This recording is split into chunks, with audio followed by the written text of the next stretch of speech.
For 1,000 years, kings and queens of Europe had absolute power. But absolute power corrupts absolutely.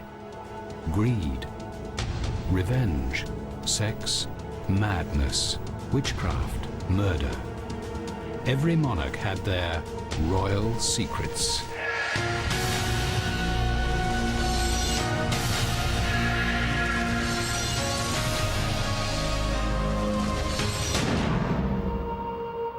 All societies need justice, even monarchies where royals were above the law.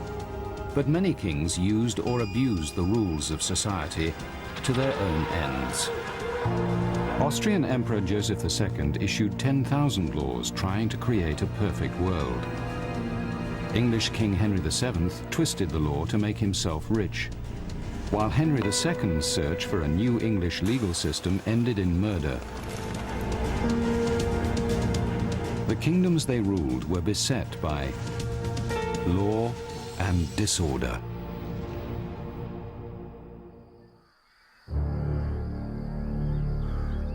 England in the 12th century was a violent and lawless place. To bring order out of chaos, King Henry II wanted to create an honest and just legal system for all his subjects. But Archbishop Thomas Becket refused to recognize the king's laws. In 1170, the struggle between the king and the churchmen ended in tragedy, as Henry broke his own laws to settle the dispute. The king's terrible act of personal vengeance made Henry a villain and Becket a martyred saint.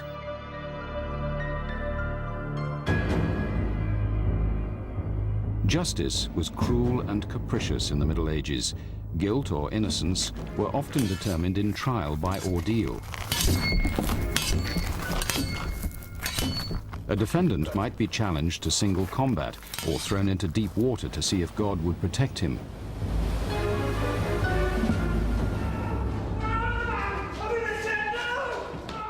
Defendants often suffered trial by hot iron.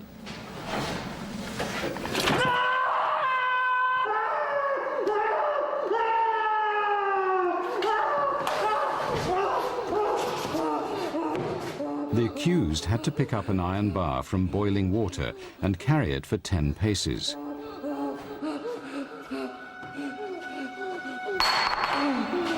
After this terrible ordeal, the unfortunate's hands were bandaged for a week and then uncovered to be examined by the court. If the blisters were clean and healing, he would be found innocent. If infected and oozing, he would be condemned.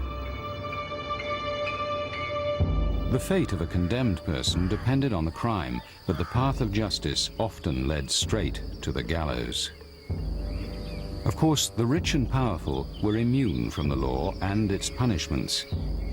Many were unhappy with the crude system of justice, and few believed its ancient and barbaric trials to be fair. Among those who wanted reform was the king himself, Henry II. Determined to bring justice to all, Henry set up a system of traveling judges invested with royal power. A plaintiff no longer had to petition the king in person. Judges visited each county, dispensing fair justice in the king's name, not by ordeal, but with witnesses and character references. It was the beginning of the modern legal system. Everyone was to be equal before the law. But the new system was soon tested when one powerful group challenged the reforms, the church. The king's friend, Thomas Becket, Archbishop of Canterbury, insisted clergy be tried in church courts. Priests accused of crimes that would cost them their lives in civil courts often literally got away with murder in a church court. Church and state clashed head-on. Henry faced a terrible dilemma. Becket, head of the English Church, refused to recognize the king's courts. Henry banished Becket. The archbishop's retribution was swift. He excommunicated the king and all those who stood against him. The state and church were at war. England was thrown into turmoil as Europe watched the struggle and held its breath. Even Pope Alexander III urged caution on Becket. Since the days are evil, and many things must be endured because of the times, we beg you to be discreet. We warn, exhort, and advise you to show yourself wary, prudent, and circumspect in all your actions, for your own sake and that of the Church. Arrogant and stubborn, Becket would not bend, even for the Pope. He defied Henry and returned to Canterbury. When this news reached the king, his furious reaction was to break the very laws he had enacted. Unable to stop Becket legally, Henry uttered the famous words, "Who will rid me of this turbulent priest?" 4 knights were in the room, and they took the king at his fateful word. They mounted horses and rode to the cathedral at Canterbury.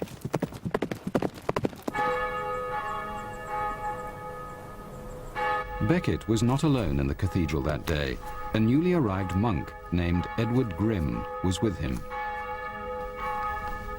Grim was unaware he was to witness one of the most famous assassinations in history. Along came the murderers in full armor, with swords, axes and hatchets and other implements suitable for the crime on which their minds were set. The knights were determined to put an end to Becket's defiance. Brutal men, the killers saw force as the answer to this clash of laws. As the knights broke into the church, they asked for the traitor Thomas Becket. Becket replied, "Lo, here I am. No traitor to the king, but a priest. What do you seek from me?" The monk Edward Grim described what followed. The wicked knights leapt suddenly upon him and wounded him in the head, and by the same stroke they almost cut off my arm.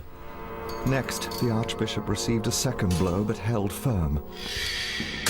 At the third blow, he fell on his knees and elbows, offering himself as a living sacrifice, and saying in a low voice, "For the name of Jesus and the protection of the Church, I am ready to embrace death." But the third knight inflicted a terrible wound as he lay prostrate. By this stroke, the sword was dashed against the pavement, and the crown of his head, which was large, was separated from the head in such a way that the blood, white with the brain, and the brain, no less red from the blood, dyed the floor of the cathedral. Then the knight cried out to the others, "Let us away. This fellow will rise no more."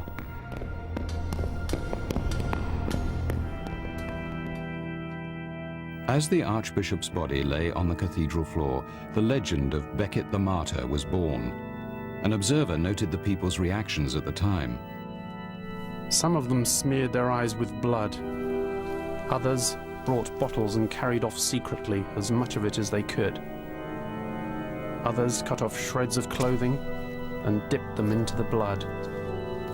At a later time, no one was thought happy who had not carried off something from the precious treasure of the martyr's body.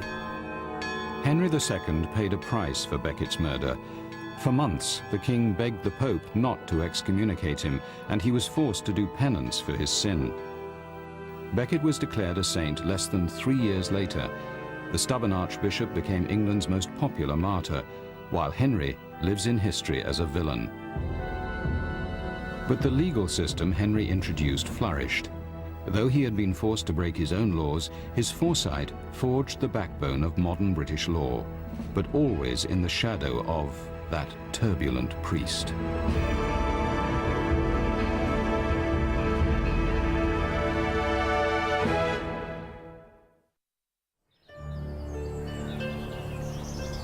"600 years after Henry II changed a system with too few laws, an Austrian king tried to change his empire with too many laws.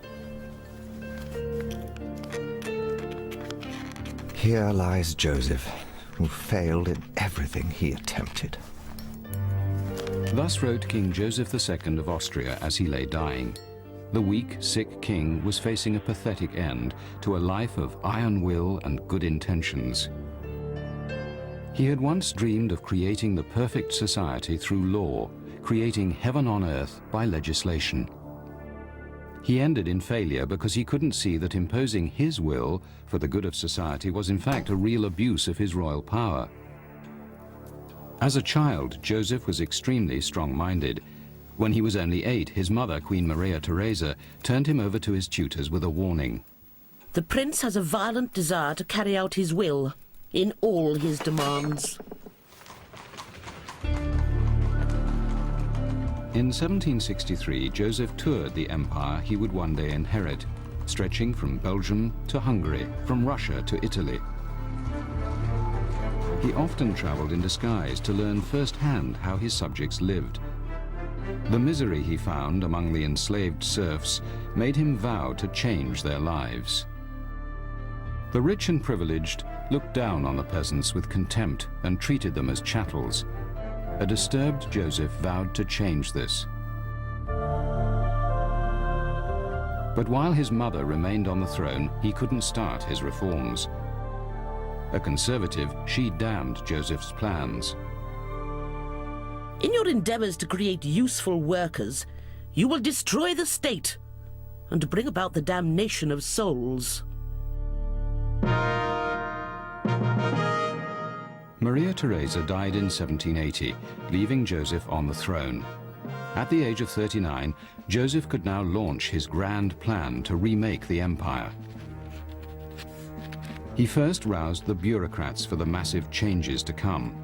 In an early decree, he ordered that they must not act purely as copyists, nor devote their backsides to sitting and their hands to signing. They must sacrifice their souls, their reason, their wills, and their whole strength to their work. Joseph then equipped his army of civil servants with long questionnaires and sent them out to discover the state of the empire. What is the condition of the schools? Who is looking after the orphans? Is there any provision being made for the blind and crippled? When their reports were delivered, Joseph was ready to create his perfect society. An avalanche of new laws was enacted.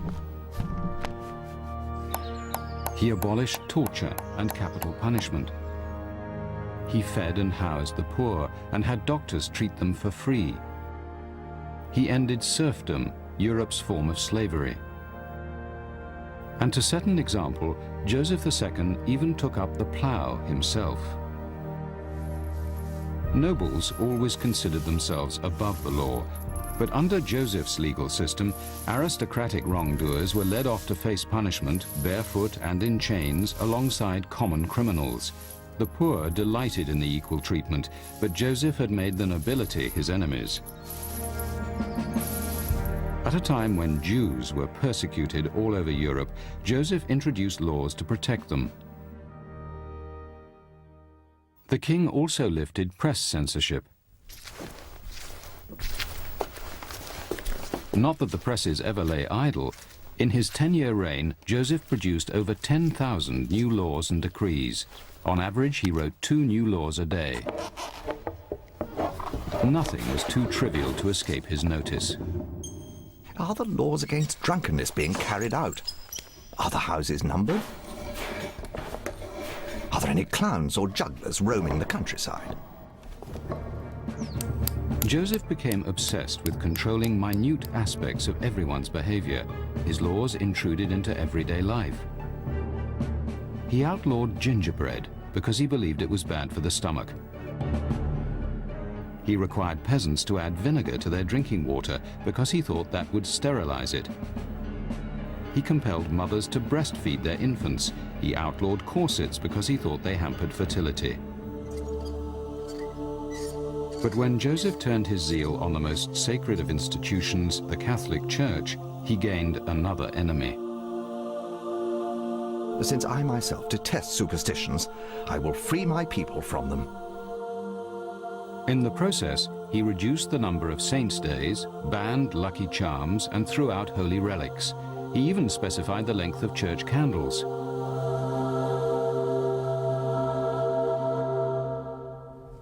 Then Joseph banned expensive coffins. To avoid waste, he ordered corpses to be placed in a sack and laid into a newly designed coffin. A hinged bottom opened, dropping the sack into the grave. The coffin could then be reused endlessly. Reusable coffins were the last straw for nobles and commoners alike. Facing mass public protest, Joseph backed down.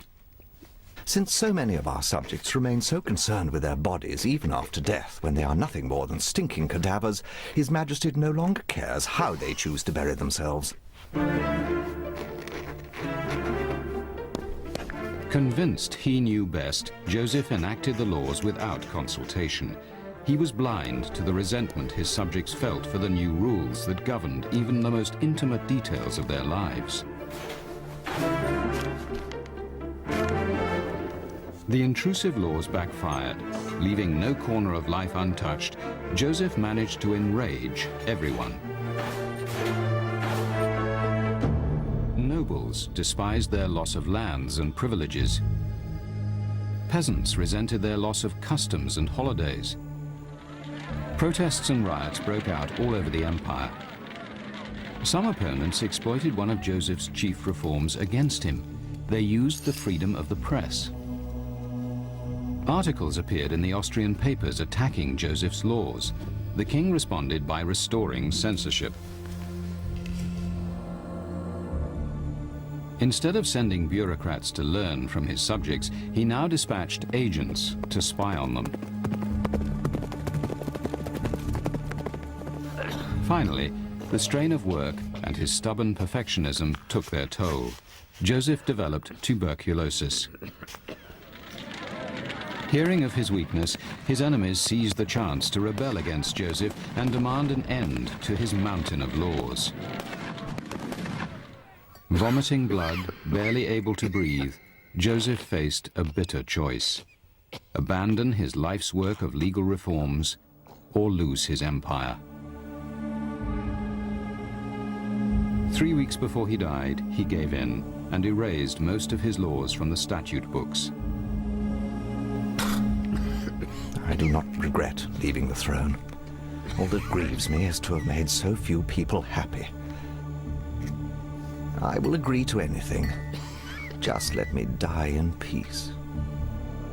He did die in peace, though he kept signing new decrees up to a few hours before his death.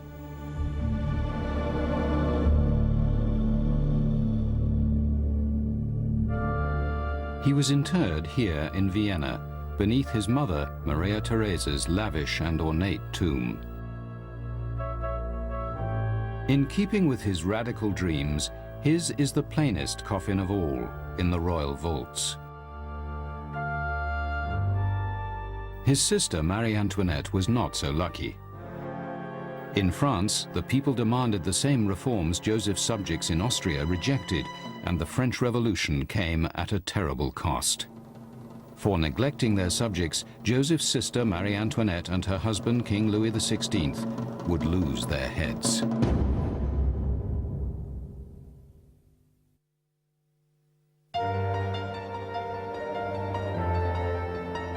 While Joseph's laws ended up ruining him, Henry VII of England twisted his laws to make money. Henry did not inherit the throne of England. He took it in battle from King Richard III in 1485. Henry spent most of his personal wealth to finance his rebel army and pay off the nobles who backed him. Henry knew money was power, but though he was king, he was far from being the richest man in England. Many of his nobles had not paid taxes for years and built up huge estates and great wealth. Henry's first measure was thriftiness.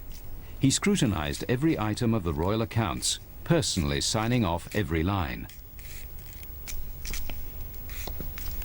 But good housekeeping would never refill his coffers. Henry VII and his treasurer, John Morton, devised a scheme to tax nobles without inciting them to rebellion. Turning to the law, Henry and Morton studied old tax rules and realized they could be interpreted in the king's favor.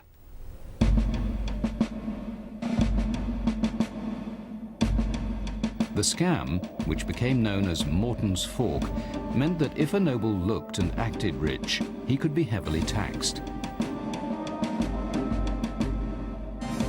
And if he looked poor, he must be hiding his wealth, so he would be taxed for the same amount anyway. Either way, Henry VII got the cash. To put the law into practice, the king and Treasurer Morton travelled around the country with the royal court, inviting themselves to dinner with England's richest men.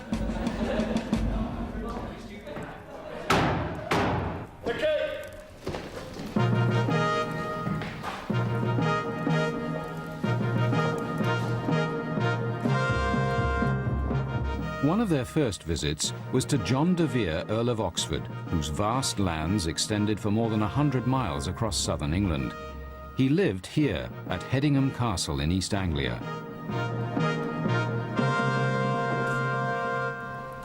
My lords, ladies and gentlemen, His Majesty the King.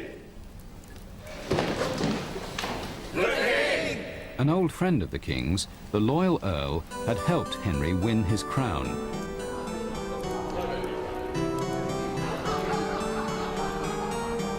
De Vere's wealth was obvious, as Henry tasted course after course of exotic meats, fine wines, and rare dishes cooked in even rarer spices.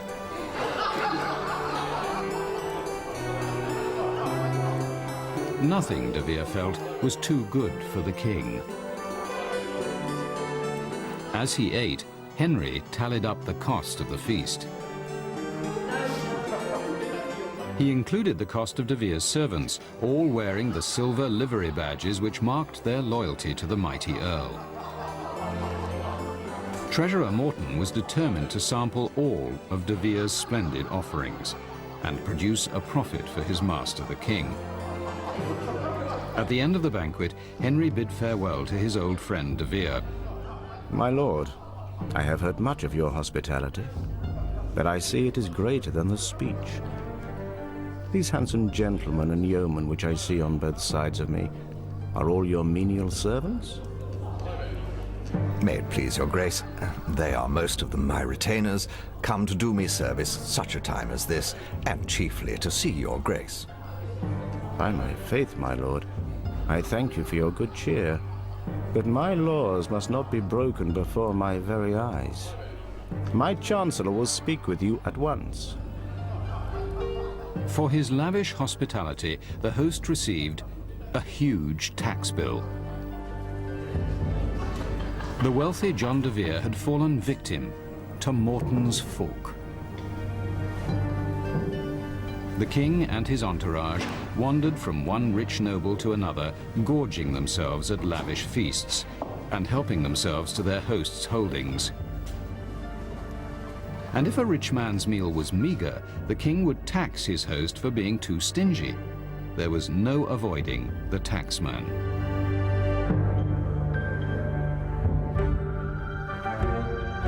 For de Vere, Henry VII's visit had an added sting. The livery badges de Vere's men wore marked their loyalty to the Earl, but not necessarily to the king.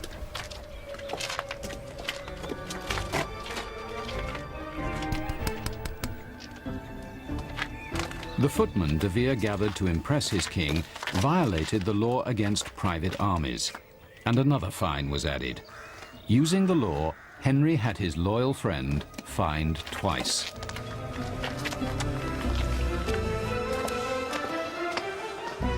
The Earl's banquet cost him about $4 million in modern terms. De Vere had to sell several estates to pay the bill and almost went bankrupt. After 25 years of eating and collecting taxes, the king's coffers were full. Henry VII died the richest man in England.